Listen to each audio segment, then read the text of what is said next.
روش باش هوالین هیجا برای دلال به برنامه که نو یا روژف ام دیسا به هورنه هوالین هیجا وکه تیزانین ام دمها آداره دنه ایرو 19 آداره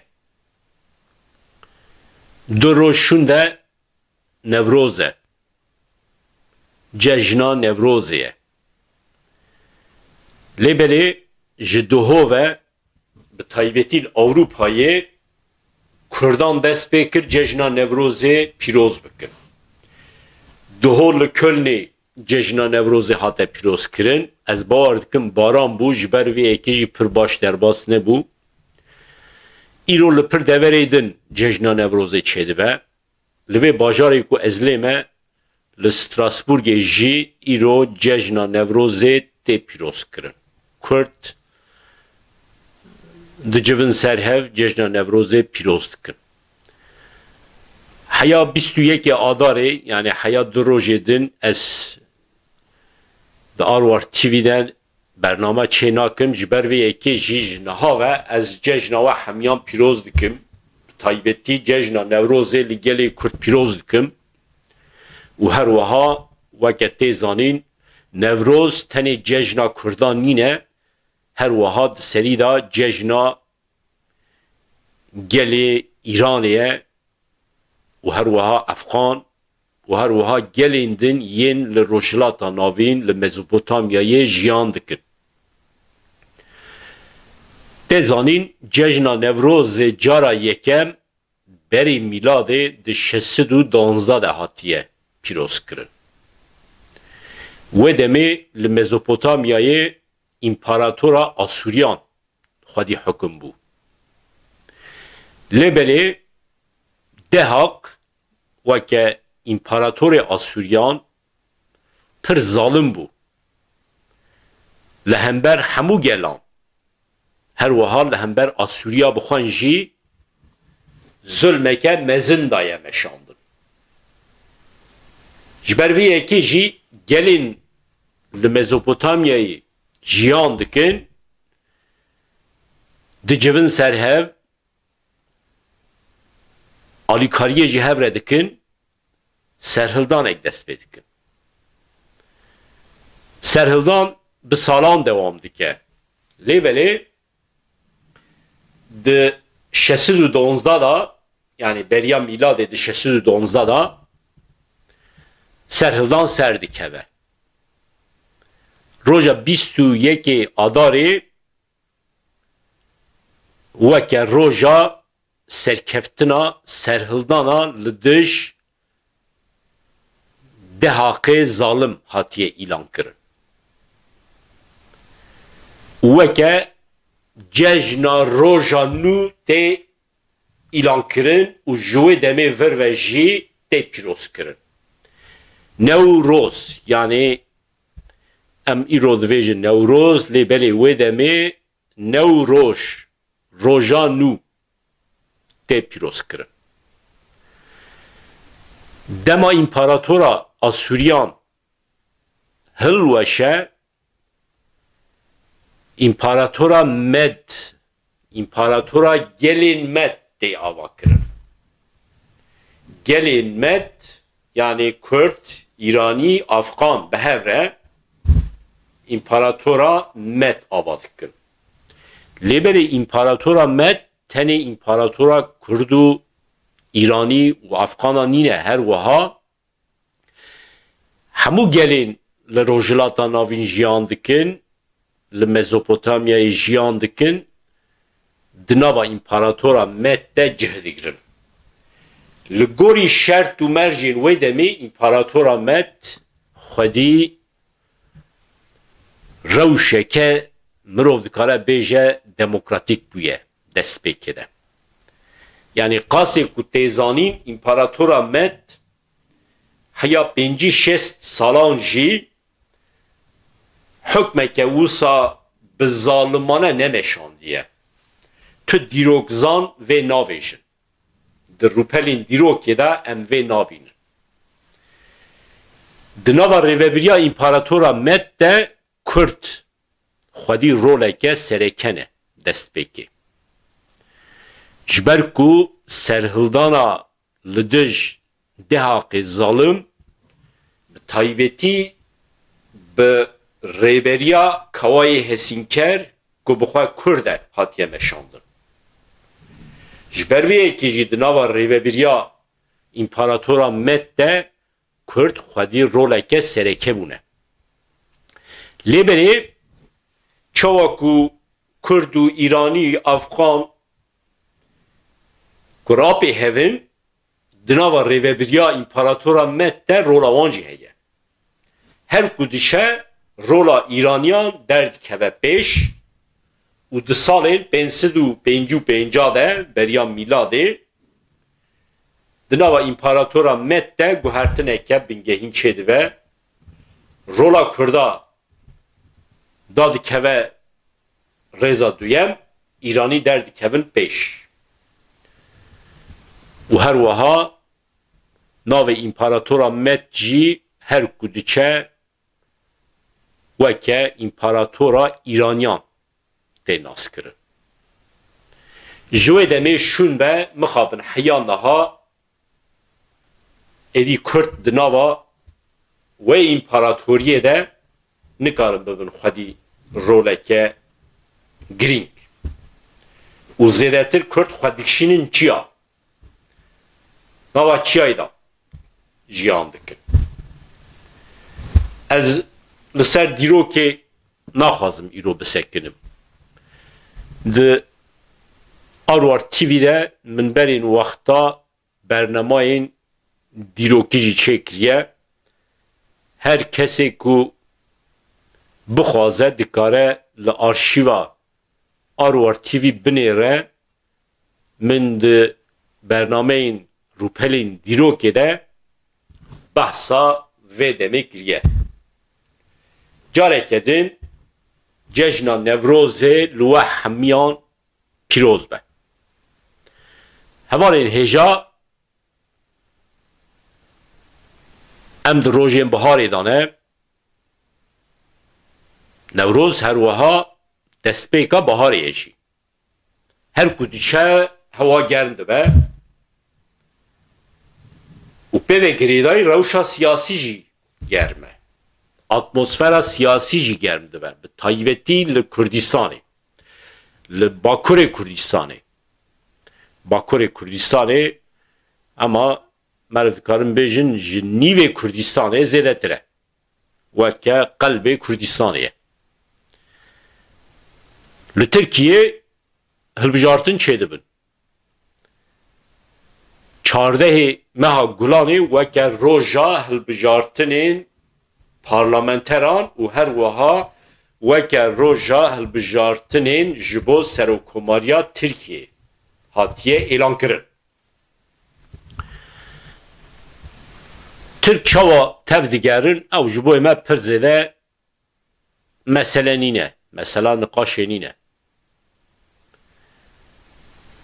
Ya herî girîng Kurdin.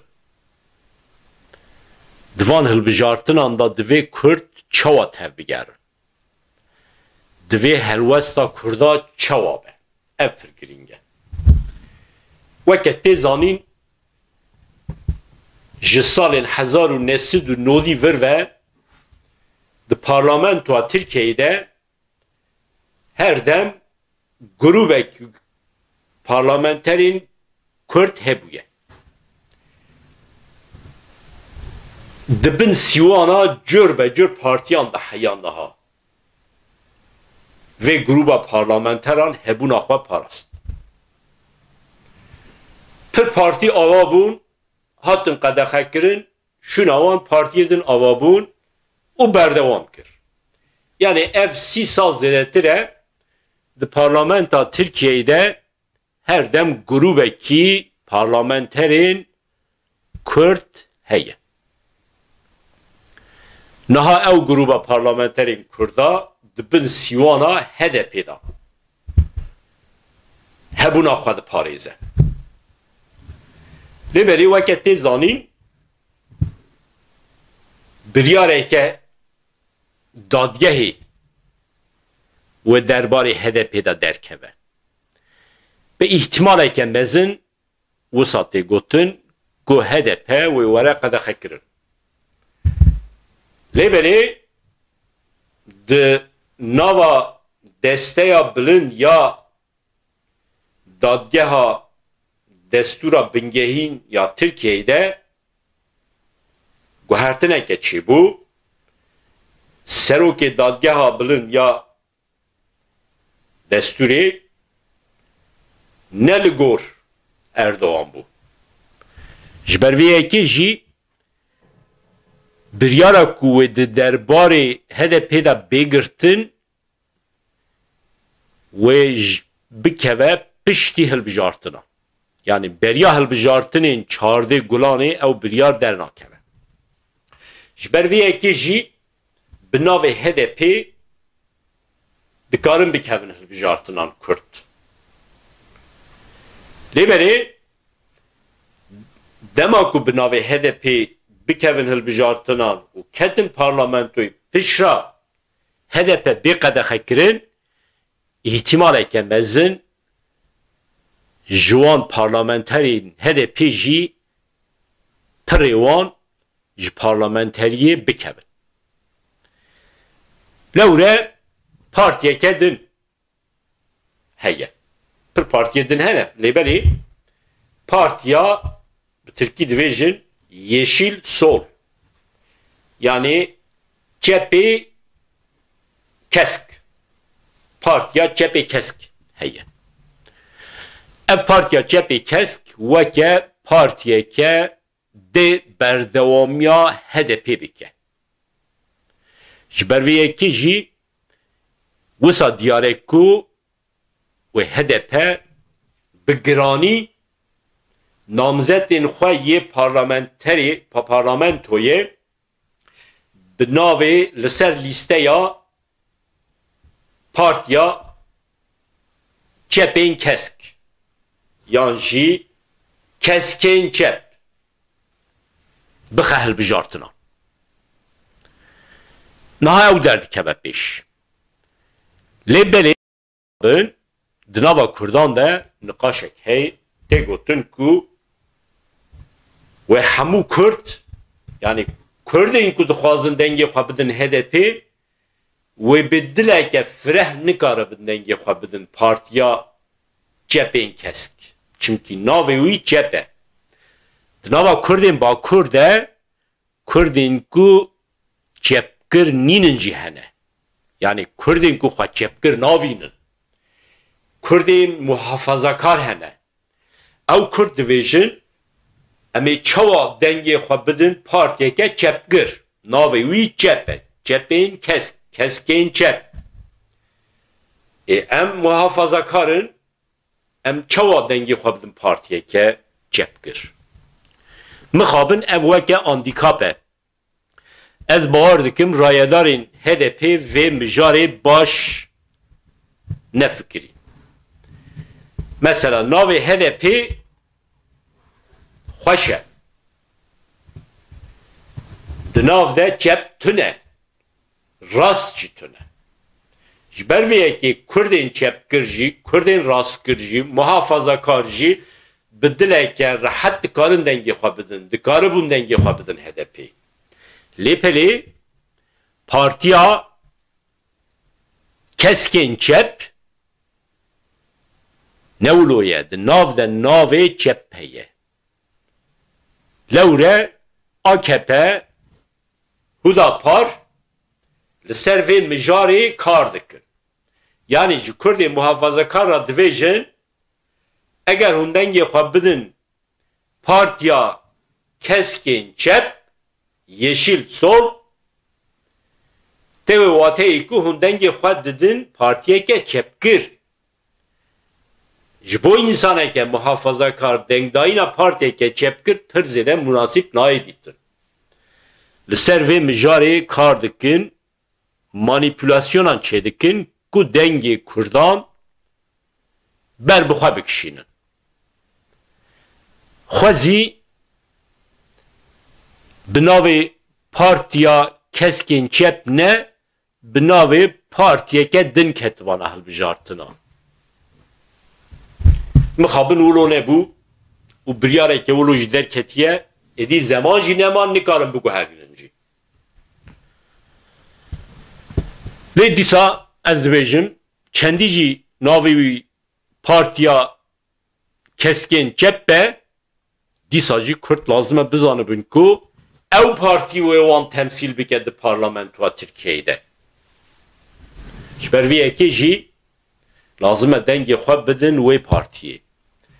Ez bi taybetî jî divê aliyê de bangêl hemû Kurda dikim dengê xwe bidin partiya keskin cep. Bila dengê Kurda ji AKP ra neçe, ji Hudaparê ra neçe. Hudapar hûn dizanin weke partiyeke berdewamiya Hizbullah ye. û Hizbullah jî çi ye? Eger em vegerin li dîrokê binêrin, bi taybetî di salê 1990 de destpêka salê 2000 de baş tê zanîn ku Hizbullah li Kurdistanê çi kir. û her wiha partiyê din. CHP jî wisa ye. Lêbelê weke tê zanîn Kemal Kılıçdaroğlu ki eslê xwe Kurd e weke namzetê îtîfaqa millet hatiye aşkere kirin. HDP yan jî partiya keskin çep hê namzetê xwe yê ji bo serokkomariyê aşkere nekiriye. Min berî wexta jî gotu ez xwazim niha jî bêjim pêwîst e namzeteke Kurd jî ji bo serokkomariyê bikeve hilbijartinan ji bo tura yekem. Em baş dizanin ku namzeteke Kurd nikare derbasê tura duyem bibe. Lêbelê pir girîng e ku namzeteke Kurd bikeve hilbijartina serokkomariyê.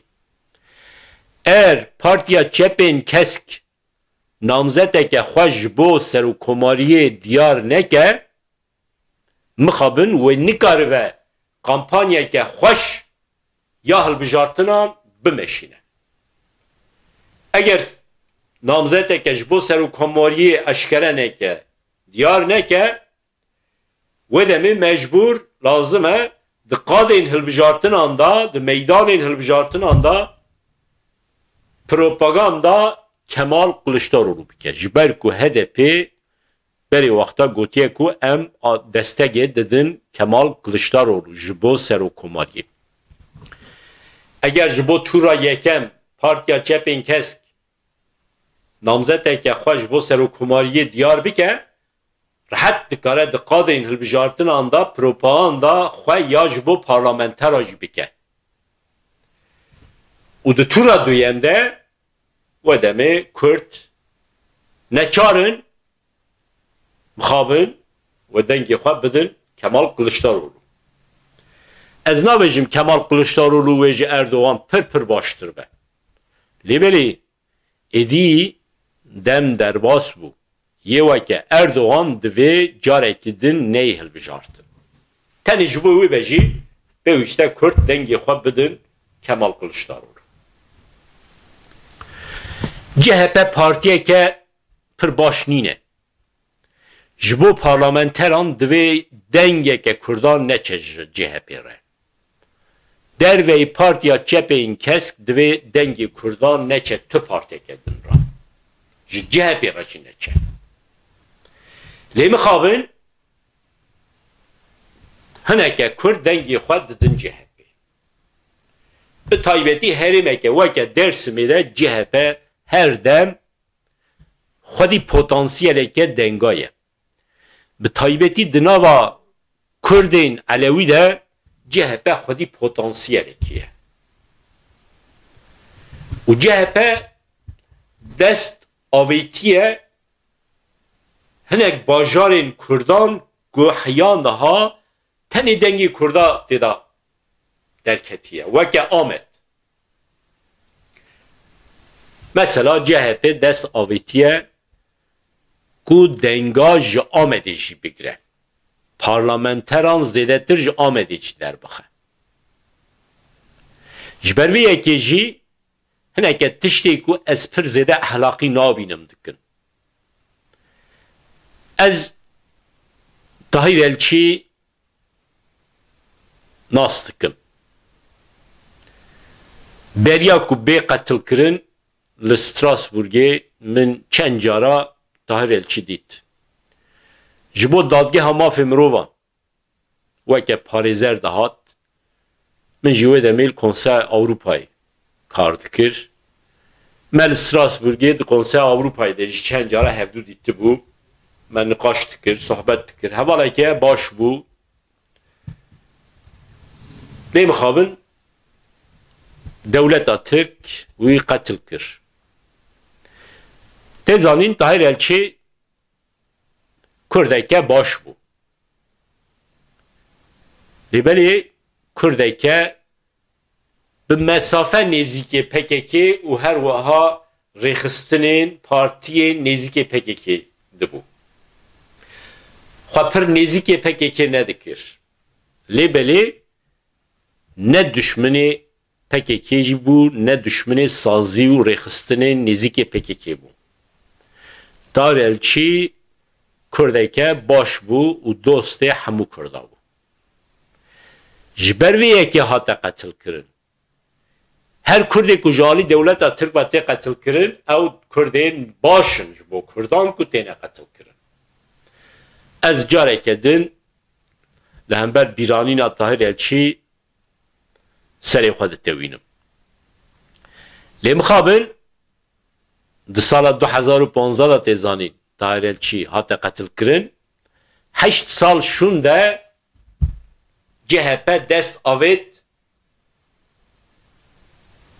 bîranîna Tahir Elçî jî.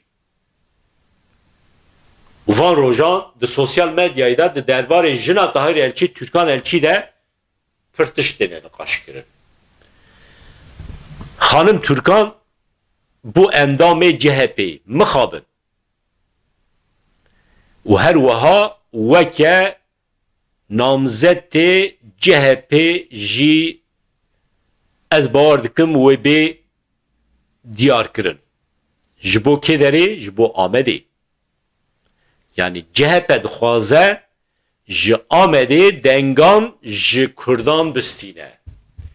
Yani birêya Tahir Elçî, birêya jina Tahir Elçî bi taybetî dixwaze denga ji HDP yan jî ji partiya keskên çep ber bi xwe ve bikişîne. Dil dixwast ku Xanım Türkan neba endamê CHP. Ez nabêjim bila biba endamê HDP yan jî endamê partiya keskên çep jî. Bi taybetî ez bi xwe weke keseke ehlaqî nabînim ku jinên kesên ku ji aliyê dewletê ve têne qetilkirin bikevin nava siyasetê. Mesela Pervin Buldan jî ji wan yek e. Mêrê Pervin Buldan, Savaş Buldan ji alî dewleta Tirk ve hate kuştin. û pişre Pervin Buldan li ser sermaya mêrê xwe kete nava siyasetê. Ev jî ne ehlaqî ye. Me wê demê jî gotu ehlaqî nîne. Ez endametiya Türkan Elçî jî ya ji bo CHP ehlaqî nabînim. û ez naxwazim ew biba endamê HDP yan partiya keskên çep jî. Divê yên weke Türkan Elçî û her wiha yên weke Pervin Buldan di nava saziyên sivîl de cî girtibana û kar kiribana ku akibeta ew kesên ku ji alî dewleta Tirk ve hatine kuştin qetilkirin derkeve ronahiyê. Ji wan ev dihat xwestin û ji wan ev tê xwestin. Ha hinek dibêjin bila bikeve siyasetê, bila bikeve parlamentoya Tirkan di wê derê de tekoşineke daha baştirin bimeşine. Ki bavar dike dinava CHP'de lidij devleta Türk, lidij kiryarên qirêj yê devleta Türk mirov bitekoşe. Ne mümküne? Yani naha hanım Türkan Elçi veke endamı CHP bikeve parlamentoya Türkiye veke parlamenterin CHP gelo ve bikar ver rahat bitekoşe. Ez buxas sedî set bawer nakim. Ji ber vê yekê jî ew rexneyên di sosyal medyayê de van rojan li Türkan Elçî têne kirin pirê wan di cih de ne. Lêbelê hinek ji wan rexna jî ne di cih de ne. Ji sînorên ehlaqî derin. Ji ber vê yekê jî ez nikarim bêjim ez sedî set tev li wan hemû rexna dibin. Lêbelê piraniya wan rexnayan yên ku di sosyal medyayê de di derbarê Türkan Elçî de tên kirin di cih de ne. Ez jî tev li wan dibim. Min jî di hesabê xwe yê Twitterê de di vê derbarê de çend caran mesaj weşan. Temaşevanên hêja heya carekê din bimînin di xweşiyê de silav û hurmet. Carekê din ez dibêjim Nevroza we pîroz be.